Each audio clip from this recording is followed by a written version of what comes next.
నమస్కారం వార్తలకు స్వాగతం ముందుగా ముఖ్యాంశాలు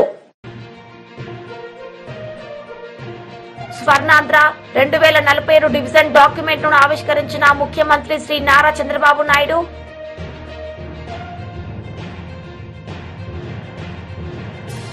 తన నివాసం వద్దే అల్లు అర్జున్ ను అరెస్టు చేసిన చిక్కడపల్లి పోలీసులు. సంధ్యా థియేటర్ తొక్కిసలాట ఘటనలో Allu Arjun arrest. Swarnandhra 2047 division document ను ఆవిష్కరించిన ముఖ్యమంత్రి శ్రీ నారా చంద్రబాబు నాయుడు ఈ సందర్భంగా ఆయన ప్రసంగించారు. ఆలోచిస్తున్నాం. నేను ఒకటే మీ అందరికీ విజ్ఞప్తి చేస్తున్నాను. ఈరోజు ఆధార్ అకౌంట్ ఉంది. ప్రతి ఒక్క ఇండివిజువల్ని మనం అసెస్ చేయగలుగుతున్నాం. దీని తర్వాత ప్రతి ఒక్క ఇండివిజువల్ని కుటుంబంగా మ్యాప్ చేస్తాం. అదే మరి ఏ ఇంట్లో ఉన్నారో మ్యాప్ చేస్తాం. వ్యక్తిగత ఆదాయం ఎంత ఉంది, కుటుంబ ఆదాయం ఎంత ఉంది, ఎవరికి స్పెషల్గా ప్రభుత్వం ప్రత్యేకమైన శ్రద్ధ చూపించాలనో చూపించడానికి ఒక కార్యక్రమాన్ని తీసుకొస్తాం. అందుకని ఇంకొక విషయం కూడా చెప్పాను. 1 ఫ్యామిలీ 1 ఎంటర్‌ప్రెన్యూర్, ఒక కుటుంబం ఒక పారిశ్రామికవేత్త రావాలనేది నా సంకల్పం. ఒకప్పుడు నేను మీ అందరికీ ఒక మాట చెప్పాను. 1 ఫ్యామిలీ 1 ఐటీ ప్రొఫెషనల్ అన్నాను. ఈరోజు మోర్ ఆర్ లెస్ మీరు చూస్తే ప్రతి ఒక్క ఇంట్లో ఒక ఐటీ ప్రొఫెషనల్ వచ్చారు. ఈరోజు నేను ఇచ్చే పిలుపు 2047కి ప్రతి ఒక్క కుటుంబంలో ఒక పారిశ్రామికవేత్త ఉండాలనేది నా సంకల్పం అని చెప్పి కూడా మరొకసారి మీ అందరికీ కోరుతున్నా. ఇది చేసి మీ అందరికీ ఆశ్చర్యంగా ఉంటుంది, కానీ ఇది సాధ్యమని ఆలోచిస్తారు. కానీ $42,000 2047కి ప్రతి ఒక్కరి తలసరి ఆదాయం రావాలి. ఈరోజు ఒక్క విషయం మీరు గుర్తుపెట్టుకోండి. మన రాష్ట్రంలో పుట్టిన పిల్లలు, ఇక్కడ చదువుకున్న పిల్లలు ఉద్యోగం కోసం అమెరికాకి వెళితే తలసరి ఆదాయం $1,20,000. అమెరికాలో ఉండే అమెరికన్స్ ఆదాయం $60,000. అంటే వాళ్ళకంటే 2 ఆదాయం మన వాళ్ళు సంపాదిస్తున్నారు. కానీ ఇక్కడుండే మన ఆదాయం $3,000 కంటే తక్కువ. అంటే 40 రెట్లు ఇక్కడ పుట్టిన పిల్లలు అమెరికాకి వెళ్ళి ఆదాయాన్ని సంపాదించే పరిస్థితికి వచ్చారంటే అలాంటి వాతావరణం క్రియేట్ చేస్తే ఇది సాధ్యమనేది నా ఆలోచన. ఇంకో పక్కన రెండో ప్రిన్సిపల్ మీరు చూస్తే ఉపాధి, ఉద్యోగం, ఎంప్లాయ్మెంట్. ప్రతి ఒక్కరికి ఉద్యోగం కల్పించే బాధ్యత తీసుకుంటాం. ఏ విధంగా చేయాలనో అన్వేషిస్తాం. దీనికి నిరంతరం శ్రమ చేస్తాం. అందుకే నిన్న పాలసీలు తీసుకొస్తే ప్రతి ఒక్క పాలసీలో ఎక్కువ ఉద్యోగాలు ఇస్తామంటే వాళ్ళకి ఎక్కువ ఇన్సెంటివ్స్ పెట్టాం. ఈరోజు ఆంధ్రప్రదేశ్ రాష్ట్రాన్ని ప్రపంచానికి ఒక ఉపాధి కల్పించడానికి, నాలెడ్జ్ ఎకానమీలో సేవలు అందించడానికి ఒక కేంద్రంగా తయారు చేస్తాం. వర్క్ ఫ్రమ్ హోమ్ తీసుకొస్తాం. ఈరోజు చాలామంది పనిచేస్తున్నారు, ఇళ్లలో కూర్చుంటున్నారు, అమెరికాలో ఉండే కంపెనీలో పనిచేస్తున్నారు. కొంతమంది టౌన్లో పెట్టి ఏదైతే కోవర్కింగ్ స్పేస్లో ఇక్కడి నుంచి అమెరికాకు సేవలు చేసే పరిస్థితికి వచ్చారు. ఇదే కాకుండా మంచి పరిశ్రమలకు ప్రోత్సహిస్తున్నాం. అదే మరి ఎంఎస్ఎంఈలు ప్రమోట్ చేస్తున్నాం. ఈ విధంగా మీరు ఆలోచిస్తే రాబోయే రోజుల్లో ఉపాధి కల్పించగలిగితే ప్రపంచాన్ని శాసించే శక్తి మన యువతకు వస్తుంది. అందుకే ఎవ్రీడే ఎక్కడ మాట్లాడినా ప్రతి ఒక్కరికి ఏ విధంగా ఉపాధి కల్పించాలనో ఆ ఆలోచనతో ముందుకు పోతున్నాం. ఇంకొక విషయం కూడా మీరు గుర్తుపెట్టుకోవాల్సిన అవసరం ఉంది. భవిష్యత్తులో పనిచేసే విధానంలో మార్పులు వస్తున్నాయి. వర్చువల్ వర్కింగ్, ఇది ఫ్లెక్సిబుల్ వర్కింగ్ వస్తూ ఉంది. అంటే నాకు సమయం దొరికినప్పుడే నేను పనిచేస్తాను, ఇంకొకరికి అవసరమైనప్పుడే మన పని ఉపయోగించుకుంటారు. రెండు కూడా టెక్నాలజీ మ్యాచ్ చేస్తూ ఉంది. ఇప్పుడు రాబోయే రోజుల్లో మీరు ఒకసారి చూస్తే ఫిజికల్గా పనిచేసే వాళ్ళు కూడా గంటల తరబడి పనిచేస్తున్నారు. ఓన్లీ ఒక డ్రైవర్ భారతీయ జనతా పార్టీ బోధన్ నియోజకవర్గం ఆధ్వర్యంలో రాష్ట్ర పిలుపు మేరకు తెలంగాణలో కాంగ్రెస్ పార్టీ అధికారంలోకి వచ్చి సంవత్సరమైన 6 గ్యారంటీలు అమలు పరచనందున 6 గ్యారంటీలు 66 మోసాలకు గాను బోధన్ పట్టణంలోని అంబేద్కర్ చౌరస్తా వద్ద నిరసన కార్యక్రమం నిర్వహించడం జరిగింది. ఈ కార్యక్రమానికి ముఖ్య అతిథిగా రాష్ట్ర ప్రధాన కార్యదర్శి కాసం వెంకటేశ్వర్లు పాల్గొన్నారు. బీజేపీ రాష్ట్ర కార్యవర్గ సభ్యులు మేడపాటి ప్రకాష్ రెడ్డి ఎంపీఆర్ మాట్లాడుతూ కాంగ్రెస్ ఎన్నికల ముందు 6 గ్యారంటీలు 66 మోసాలకు చూపించి అధికారంలోకి వచ్చిన కాంగ్రెస్ పార్టీ ఈ రోజు ప్రజలను పట్టించుకోకుండా పాలన చేస్తోంది. రాష్ట్రం మొత్తం ఒక ఎత్తు ఉంటే బోధన్ నియోజకవర్గం ఒక ఎత్తు ఉంది. ఎమ్మెల్యే సుదర్శన్ రెడ్డి ఇప్పటి వరకు మీరు ప్రజా దర్బార్ ప్రారంభం చేశారా? ముందు మీరు బోధన్ నియోజకవర్గంలో ప్రజా దర్బార్ ప్రారంభించి మీరు బోధన్ మనిషి అనిపించుకోండి అని అన్నారు. ప్రజల సమస్యలను ఏ రోజుకు ఆ రోజు చెప్పుకునేలా ఉండాలి తప్ప మీకోసం నిజామాబాద్ హైదరాబాద్ కో మీరు నాయకుల కోసం ఎదురు చూసేలా ప్రజలకు శిక్ష వేయకండి అని అన్నారు. బోధన్ లో ప్రజా దర్బార్ ప్రారంభించి ప్రజలకు అందుబాటులో ఉండగలరని కాంగ్రెస్ ప్రభుత్వం ఆటో నడిపే సోదరులకు సంవత్సరానికి 12,000 ఇస్తోందని చెప్పింది. ఫ్రీ బస్సులు పెట్టి వారి కడుపు కొట్టింది. ప్రతి మహిళకు 2,500 రూపాయలు ఆర్థిక సహాయం, రైతు భరోసా, ఇందిరమ్మ ఇల్లు అని చెప్పింది. విద్యార్థి వర్గం తీసుకున్నా ఏ ఒక్క వర్గం తీసుకున్నా కాంగ్రెస్ ప్రభుత్వం నాశనం చేసింది.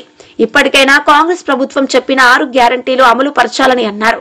ఎమ్మెల్యే సుదర్శన్ రెడ్డి మీరు మంత్రి పదవిపై పెట్టే దృష్టిలో 5% బోధన్ నియోజకవర్గ ప్రజలపై బోధన్ నియోజకవర్గం చాలా అభివృద్ధి చెందుతోంది. ముందుగా ప్రజా దర్బార్ ప్రారంభం చేయండి అన్నారు.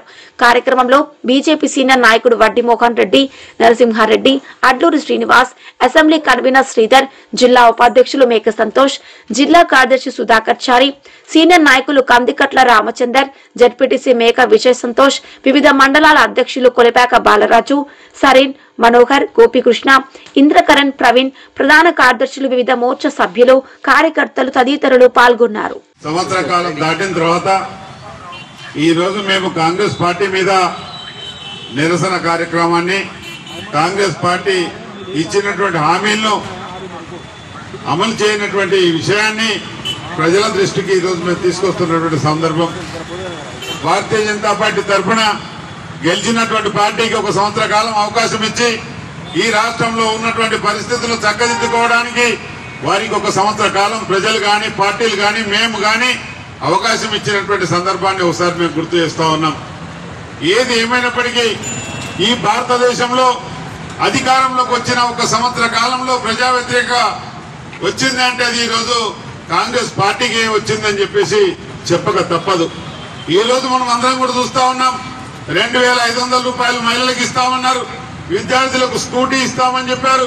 4,000 రూపాయల పెన్షన్ చెప్పిండ్రు. రైతులకు 7,500, 2 పంటలకు 15,000 రూపాయలు భరోసా ఇస్తా అని చెప్పిండ్రు. రైతులకు 2 లక్షల రూపాయల రుణమాఫీ అన్నారు. ఈ రోజు చూస్తుంటే 2 లక్షల రుణమాఫీ గాలికి పోయినట్టు. మళ్ళా జనవరిలో భరోసా ఇస్తాం, ఈ రుణమాఫీ లేదు అని చెబుతున్న సందర్భంలో చాలా మంది రైతులందరూ కూడా దిగాలు పడతా ఉన్నారు. 2 లక్షల మీద ఉన్న వాళ్ళు మీరు మీ 2 లక్షల మీద ఉన్నటువంటి అప్పును కట్టండి, మీ బ్యాంక్ ఖాతాలో 2 లక్షలు వేస్తామని చెప్పడం జరిగింది. ఈ రోజు 2 లక్షలు కాదు కదా, 1,00,000 రూపాయలు, 75,000, 1,50,000 ఉన్నటువంటి వాళ్ళకు కూడా రుణమాఫీకి రానటువంటి వ్యక్తులు చాలా మంది ఉన్నటువంటి సందర్భాన్ని నేను ఒకసారి గుర్తు చేస్తా ఉన్నాను. ఇప్పటికైనా కాంగ్రెస్ ప్రభుత్వం ప్రజలకు ఇచ్చినటువంటి హామీలను నిలబెట్టుకోవాలి. అదే రకంగా ఈ రోజు డెవలప్మెంట్ చూసినట్లయితే ఎక్కడ కూడా డెవలప్మెంట్ కానటువంటి విషయం, ఎక్కడ కూడా రోడ్లు వేయలేదు. గత ప్రభుత్వంలో డబుల్ బెడ్రూమ్లు అని చెప్పేసి డబల్ చేసినటువంటి ఆ ప్రభుత్వం, ఈ ప్రభుత్వం ఇందిరమ్మ ఇల్లు అని చెప్పేసి ఎక్కడ కూడా ఒక ఇంటికి కూడా పునాదులు వేసింది లేదు, బుక్కు పోసింది లేదు. ఎక్కడ కూడా ఇళ్ల నిర్మాణం చేపట్టినటువంటి విషయాన్ని ఈ రోజు మేము గుర్తు తీసుకొస్తా ఉన్నాం. కాబట్టి ఈ రోజు నడిపిస్తూ ప్రజల్ని పట్టించుకోకుండా వాళ్ళ కుమ్ములాటలతోటే వాళ్ళకి సరిపోతుంది. అయితే ముఖ్యంగా రాష్ట్రం మొత్తం ఒక ఎత్తు అయితే ఒక సైడ్ తీసుకుంటే మన బోధన్ నియోజకవర్గాన్ని మనం ముఖ్యంగా ఒక విధంగా చూసినట్టయితే గత 5 సంవత్సరాలలో ఏదైతే దుర్మార్గం టీఆర్ఎస్ ప్రభుత్వం చేసిందో దాంట్లో ఏ రోజు కూడా ఒక చిన్న ధర్నా కానీ Congress party, Bharatiya Janata party, Congress party యొక్క ఎమ్మెల్యేగా సురేష్ రెడ్డి గారు ఇక్కడ గెలవడం జరిగింది. ముఖ్యంగా ఈ 6 గ్యారెంటీల గురించి 66 మోసాల గురించి ఇప్పటివరకు మిత్రులు సోదరులు అందరూ చెప్పారు. వాటన్నిటితో పాటు ముఖ్యంగా మేనిఫెస్టోలో 6 గ్యారెంటీల తర్వాత మొట్టమొదట ఉన్న అంశం రాష్ట్ర స్థాయిలో ప్రజా దర్బార్ ఓపెన్ చేస్తామని చెప్పారు. అట్లనే రెండో అంశం ప్రతి నియోజకవర్గంలో 7వ తారీఖు రోజు రిజల్ట్స్ వచ్చిన తర్వాత 9వ తారీఖు రోజు ప్రజా దర్బార్ ఓపెన్ చేస్తామని చెప్పడం జరిగింది. సుదర్శన్ రెడ్డి గారు ఉన్నారా 9వ తారీఖు నుంచి? అసలు బోధనలో ప్రజా దర్బార్ అనేది ఓపెన్ చేశారా? ముఖ్యంగా ఈ యొక్క వేదిక ద్వారా నా ముఖ్యమైన డిమాండ్ ఏంటంటే, అయ్యా సుదర్శన్ రెడ్డి గారు, మీరు ముందు బోధన వ్యక్తిని నడిపించుకోండి, బోధనలో ప్రజా దర్బార్ ఓపెన్ చేయండి.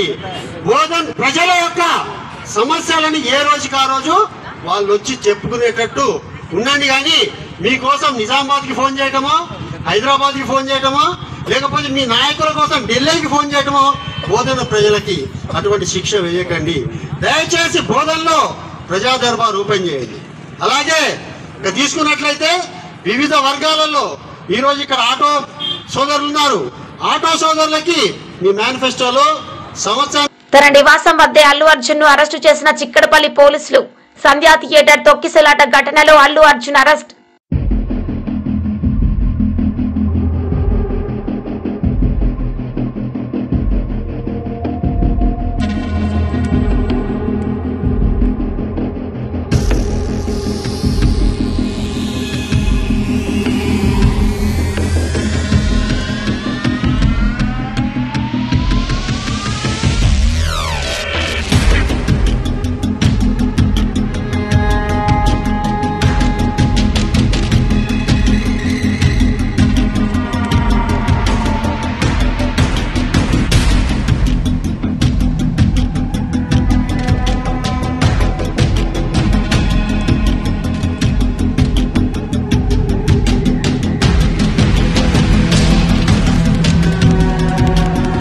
ఎమ్మెల్సీ కవిత మీడియా సమావేశం నిర్వహించారు. ఈ సందర్భంగా పలు అంశాలపై ఆమె మాట్లాడారు. చర్చించాల్సినటువంటి అంశాలు ఏందన్నది ప్రజలతో కూడా పంచుకొని రేపు వస్తున్నటువంటి అనేక మంది మేధావులు ఇతర మిత్రులకు కూడా స్వాగతాన్ని తెలియజేస్తా ఉన్నాము. ఇవాళ మీరు గమనించినట్టయితే ఉమ్మడి ఆంధ్రప్రదేశ్లో ఉన్నప్పుడు మన తెలంగాణ అస్తిత్వం మీద రకరకాలుగా దాడి జరిగేది. అది మన భాషను అవహేళన చేయడం కావచ్చు, మన యాసను అవహేళన చేయడం కావచ్చు, మన దగ్గర కవులు కళాకారులు లేదనడం కావచ్చు, లేకపోతే మన పాటలు కాకుండా మన పాటలను మరిపించేటటువంటి ఇంకొక పాటలను ప్రభుత్వ వేదికల మీద పాడించడం కావచ్చు, మన పండగలను అవహేళన చేయడం కావచ్చు, మన పండగలకు ప్రాధాన్యత ఇవ్వకపోవడం కావచ్చు, మన దగ్గర ఉండేటటువంటి గంగా జమున తహజీబ్ని అవమానించే విధంగా మాట్లాడడం కావచ్చు. ఇవన్నీ కూడా మనం ఉమ్మడి ఆంధ్రప్రదేశ్లో భరించినాం, వాటిని ఫేస్ చేసినాం, వాటిని దాటుకొని ఉద్యమం చేసి ఇవాళ ప్రత్యేక తెలంగాణ రాష్ట్రాన్ని సాధించుకోవడం జరిగింది. ప్రత్యేక తెలంగాణ రాష్ట్రం సాధించుకున్న తర్వాత కేసీఆర్ గారు పెద్దలు ముఖ్యమంత్రి అయిన తర్వాత మరి చిన్నది పెద్దది అని చూడకుండా అది పాలపిట్ట అయినా, తంగేడు పువ్వు అయినా, జమ్మి చెట్టు అయినా, కృష్ణ జింక అయినా అన్నీ కూడా అధికారిక చిహ్నాలుగా ప్రకటించుకుంటూ, అట్లానే బతుకమ్మ పండుగ అయినా, బోనాల పండుగ అయినా వాటిని రాష్ట్ర పండుగలుగా ఆనాడే కేసీఆర్ గారు గుర్తించడం జరిగింది. అట్లానే తెలంగాణ సమాజానికి వందల సంవత్సరాలుగా అలవాటు ఉన్నటువంటి మత సామరస్యాన్ని కాపాడడానికి కూడా ఒక పక్క క్రిస్మస్ని ప్రభుత్వ పరంగా చేస్తూ, ఇంకొక పక్క రమదాన్ని చేస్తూ, ఇంకొక పక్క బతుకమ్మ బోనాలు చేస్తూ, మరి అన్ని విధాలుగా కూడా మన గంగా జమున సంస్కృతిని కాపాడుతూ రావడం జరిగింది. మరి ఇవాళ 10 ఏళ్ళు బీఆర్ఎస్ పాలన తర్వాత ఒక రికార్డ్ లాగా ఒక చిన్న మత కల్లోలం కూడా లేకుండా మనం సాధించుకోవడం జరిగింది. ఇవాళ కాంగ్రెస్ ప్రభుత్వం వచ్చినప్పటి నుంచి ఏం జరుగుతుంది? వచ్చినప్పటి నుంచి రేవంత్ రెడ్డి గారు ముఖ్యమంత్రి గారు ఏం మాట్లాడుతూ ఉన్నారంటే, ఫస్ట్ తను మొదలు పెట్టడమే రాష్ట్ర అధికారిక చిహ్నం మారుస్తాను, ఆ చిహ్నంలోంచి చార్మినార్ తీసేస్తాను, ఆ చిహ్నంలోంచి కాకతీయ తోరణం తీసేస్తాను అనేటటువంటి అంశాలు మాట్లాడడం జరిగింది. మళ్ళీ ఏమైందో ఎవరు బుద్ధి చెప్పినరో పెద్దగా దాని జోలికి పోకుండా అది విరమించుకున్నట్టుగా అనిపించింది. ఆ తర్వాత మళ్ళీ ఏ పండగ వచ్చినా కూడా దాన్ని చేయకుండా, అంటే రమదాన్ పండుగ వచ్చింది, దానికి తోఫా ఇవ్వలేదు. బతుకమ్మ పండుగ వచ్చింది, మా ఆడబిడ్డలకు చీరలు ఇవ్వలేదు. రేపు క్రిస్మస్ వస్తుంది, దానికి కూడా వాళ్ళు ఏమి ఇచ్చే ఆలోచనలో కూడా కనీసం లేరు. అదేవిధంగా మరిగా ప్రభుత్వ వేడుకల్లో పాడుతున్నటువంటి పాటలు చూస్తే నిజంగా కన్నీళ్ళు వచ్చేటటువంటి పరిస్థితి. నిన్న మొన్న పెద్దపల్లిలో కానీ, అంతకుముందు వరంగల్లో కానీ, నిన్న సెక్రటేరియట్లో వాళ్ళు పెట్టుకున్న కార్యక్రమంలో కానీ మనకు సంబంధం లేని పాటలు, అసలు మన తెలంగాణ సమాజం ఆమోదించినటువంటి పాటలు. మరి అంతమంది తెలంగాణలో జానపద కళాకారులు ఉంటే ఒక్క కళాకారుడు కూడా మీకు పాట పాడడానికి దొరకలేదా? ఒక్క తెలంగాణ గీతం, తెలంగాణ సంస్కృతిని తెలిపేటటువంటి ఒక్క గీతం కూడా ప్రభుత్వ వేదికల్లో ఉండకూడదని మీరు అనుకున్నారా అని ఇవాళ మేము ప్రశ్నిస్తూ ఉన్నాం. మరి వాళ్ళు చేసిన కార్యక్రమం ఏంది? తెలంగాణ తల్లి రూపును మారుస్తామని చెప్పినారు. ఎట్లా మారుస్తారండి? ఎందుకు మారుస్తారు? అసలు ఇవాళ అనేకమైన విగ్రహాలు దేశంలో ఉంటాయి. ఒక్కసారి తెలంగాణ ప్రజలందరినీ కూడా ఆలోచించాలని నేను కోరుతా ఉన్నాను. గాంధీ గారి విగ్రహాలు పెట్టుకుంటాం మన ఊరూరా. ఏం జీవం ఉందని పెట్టుకుంటామండి? ప్రేమ ఉంది కాబట్టి మనసు నిండా. మాజీ మంత్రి శ్రీనివాస్ గౌడ్ మీడియా సమావేశం నిర్వహించారు. ఈ సందర్భంగా పలు అంశాలపై ఆయన మాట్లాడారు. ఇక ఈ చిన్న ఫార్ములా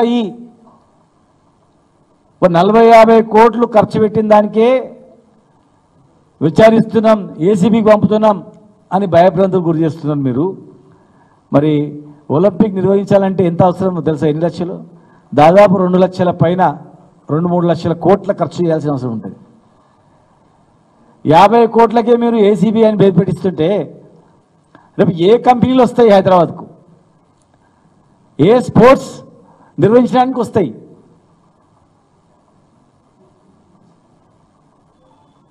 ఒలింపిక్ కాదు కదా, ఏషియన్ గేమ్స్ కూడా నిర్వహించలేని పరిస్థితి వస్తుంది.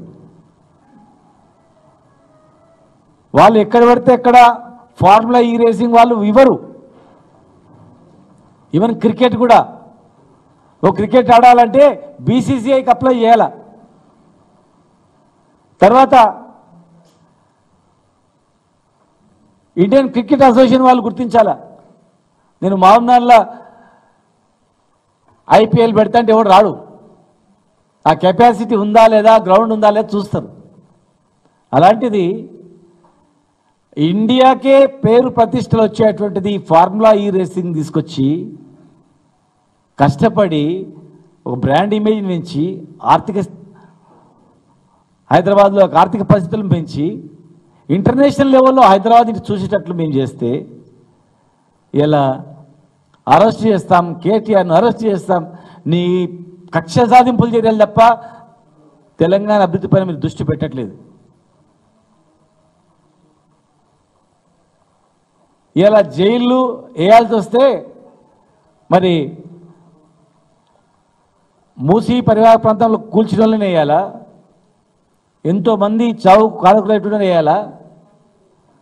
హైదరాబాద్లో ఆర్థికంగా మొత్తం దిగిపోయింది. తెలంగాణ మొత్తం కూడా ఏ వ్యాపారాలు నడవట్లేదు, భూముల విలువ పడిపోయినాయి. ప్రతి ఒక్కరూ బాధలో ఉన్నారు. వాళ్ళ కారకులన్నీ వేయాలా?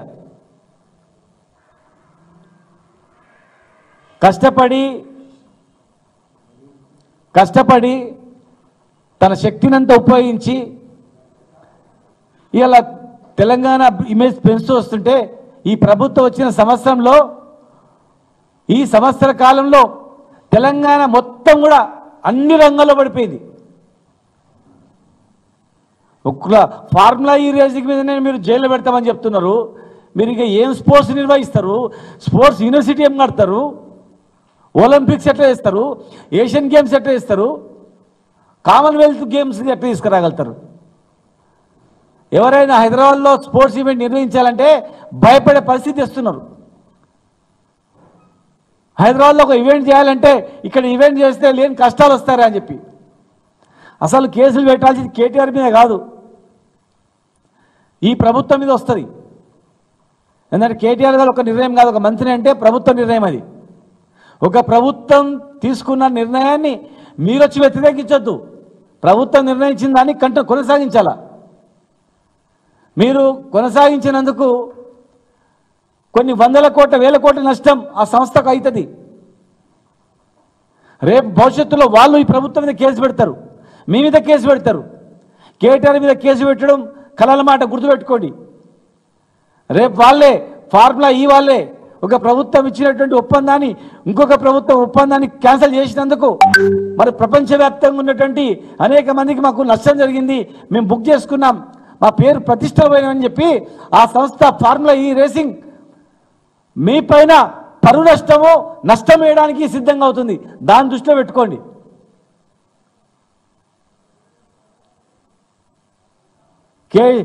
గత ప్రభుత్వంలో నన్ను జైల్లో పెట్టిండ్రు కనుక ఇంకా వీళ్ళని జైల్లో పెట్టాలి అని ఒక కక్ష సాధింపు తప్ప ప్రభుత్వ పరిపాలన మీద దృష్టి పెట్టట్లేదు. దుర్మార్గంగా పరిపాలన నడుస్తోంది. ఇక ఎస్టీలను మీ నియోజకవర్గంలో ఉన్నటువంటి వాళ్ళను బేడీలు వేసుకొని హార్ట్అటాక్ వచ్చిందంటే బేడీలు వేసుకొని హాస్పిటల్లో ట్రీట్మెంట్ ఇస్తున్నారంటే ఇంత ఘోరమా?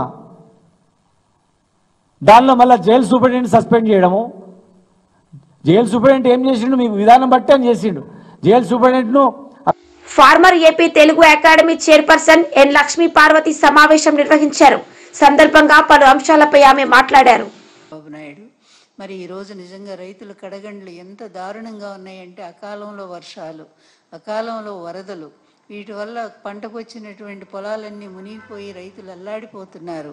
ఇంతకుముందు పండించినటువంటి ధాన్యానికి గిట్టుబాటు ధర లేదు, ఇంకా ధర తగ్గింది. మా ప్రభుత్వ హయాంలో జగన్మోహన్ రెడ్డి గారి టైంలో టన్నుకి 75 కిలోల బస్తాకి 1725 రూపాయలు.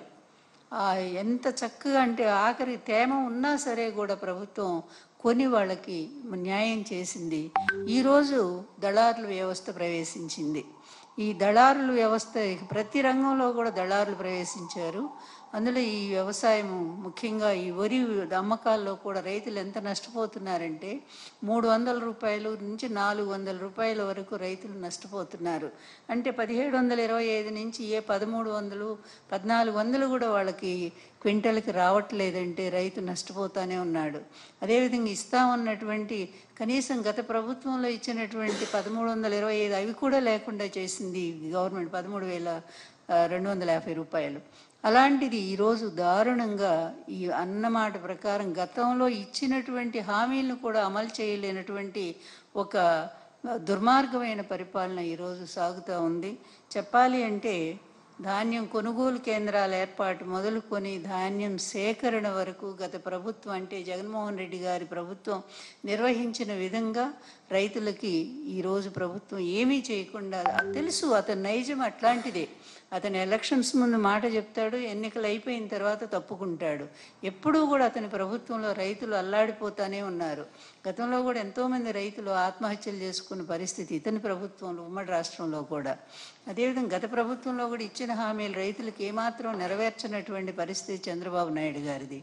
జగన్మోహన్ రెడ్డి గారు వచ్చిన తర్వాతే రైతు భరోసా కేంద్రాల ద్వారా రైతులకు అన్ని విధాలా కూడా ఉపయోగం, అంత మంచి పరిపాలన లేదని ఈరోజు రైతులు మాటికి కూడా జగన్మోహన్ రెడ్డి గారిని గురించి మాట్లాడుకుంటూ ఉన్నారు. అందుకే రైతులకు మద్దతుగా ఈరోజు మా పార్టీ నుంచి అన్ని జిల్లా కేంద్రాల్లో కూడా రైతులకి ఈ ప్రభుత్వం ఇచ్చిన హామీ నెరవేర్చాల్సిందేనో, మీరు ఇస్తానన్నటువంటి 20,000 రూపాయలు ఒక్కో రైతుకి ఇవ్వాల్సిందేనని, దానికి అదేవిధంగా మీరు మద్దతు ధర కూడా ప్రకటించి రైతు నష్టపోకుండా పండించిన ధాన్యానికి పూర్తి న్యాయం చేయాల్సిందే అనే విషయం మీద ఈరోజు మా పార్టీ నుంచి అన్ని జిల్లా కేంద్రాల్లో కూడా ధర్నాలు, అదేవిధంగా కలెక్టర్ కార్యాలయాల ముందు కలెక్టర్ గారికి మెమరాండం ఇవ్వటం, ఈ కార్యక్రమం అంతా కూడా నిర్వహిస్తూ ఉన్నారు. అది ఫెయిల్ చేయటానికి కొన్ని చోట్ల అరెస్టులు, మరికొన్ని చోట్ల అసలు ఈ మీడియానే రానియకుండా జగన్ చంద్రబాబు నాయుడు గారు ఏవేవో కార్యక్రమం అని చెప్పి వాళ్ళందరినీ కూడా బస్సులేసి మరీ కూడా రప్పించుకొని రాత్రిపూట ఎక్కడో పెట్టి, ఈ విధంగా ఎన్నాళ్ళు ఈ విధంగా నువ్వు ఈ దొంగదారిని ఇట్లాంటి ఎప్పుడు కూడా దొంగ బతికే చంద్రబాబు గారిది. ఈ అడ్డదారిలో ఈ విధంగా కుటిలమైన రాజకీయాలతో జరగాల్సినటువంటి పనులు జరపకుండా, ప్రజలకు అందించాల్సినవి అందించకుండా, ఇలా అడ్డదారిలో ఏదో చేసి దాన్ని డైవర్షన్ చేస్తాను అనుకుంటే ప్రజలేమంత అమాయకులు కాదు కదా. నీ డైవర్షన్ పాలిటిక్స్ ఇప్పటికే ప్రజలకు బాగా అర్థమైపోయింది. కష్టపడుతున్నటువంటి వాళ్ళు, బాధలు పడుతున్నటువంటి ప్రజలకి నువ్వెంత నీ మీడియా ద్వారా నువ్వు డైవర్షన్ పాలిటిక్స్ చూపించినా, నువ్వు చాలా గొప్ప పరిపాలన అనుకుంటూ నువ్వు ప్రజల దగ్గరికి వెళ్ళినా కూడా ప్రజలు నమ్మే పరిస్థితి ఉందా? ఈరోజు ప్రజలు అందరూ, అన్ని వర్గాల వాళ్ళు కూడా ఎంత సఫర్ అవుతున్నారు. కడుపులో చల్ల కదలకుండా జగన్మోహన్ రెడ్డి గారి ప్రభుత్వంలో ఇంటికే మరి అన్నీ అందించి పేద వర్గాలను ఆదుకున్నారు. రైతు భరోసా కేంద్రాల ద్వారా ధాన్యాన్ని ఎప్పటికప్పుడు కొనుగోలు చేసి రైతులకు న్యాయం చేశారు. అదేవిధంగా గిట్టుబాటు ధర ప్రకటించారు. ఏ సీజన్లో ఆ పంటలకు తగిన విధంగా పెట్టుబడి సాయం అందించారు. ఇన్ని రకాలుగా మేలు చేసినటువంటి జగన్మోహన్ రెడ్డి గారిని పదే పదే రైతులు తలుచుకుంటూనే ఉన్నారు. ఈరోజు మరి కూటమి ప్రభుత్వం రైతులకు మేలు చేస్తామని చెప్పి వచ్చి ఈరోజు రైతుల నోట్లో మట్టి కొట్టినటువంటి పరిస్థితిని ఈరోజు మనం చూస్తూ ఉన్నాము. నిజంగా ఎంత గొప్ప. తిరుమల తిరుపతిలో భారీ వర్షం కురుస్తోంది. కొండ చర్యలు విరిగిపడే ప్రమాదం ఉండటంతో అప్రమత్తమైన టీటీడీ అధికారులు పాప వినాశనం, శ్రీవారి పాదాలకు వెళ్లే మార్గాలను తాత్కాలికంగా మూసేశారు. భారీ వరదతో మాల్వడి గుండం పొంగి పొర్లుతుండటంతో కపిలతీర్థం పుష్కరిణికి వెళ్లకుండా భక్తులను నిలిపివేశారు.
అంతే మీ భక్తి అంతే. ఇంకా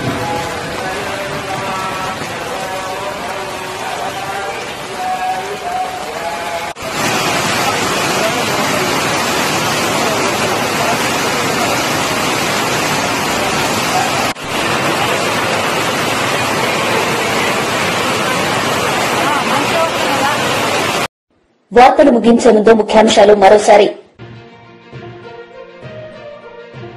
స్వర్ణాంధ్ర 2047 డివిజన్ డాక్యుమెంట్ ను ఆవిష్కరించిన ముఖ్యమంత్రి శ్రీ నారా చంద్రబాబు నాయుడు.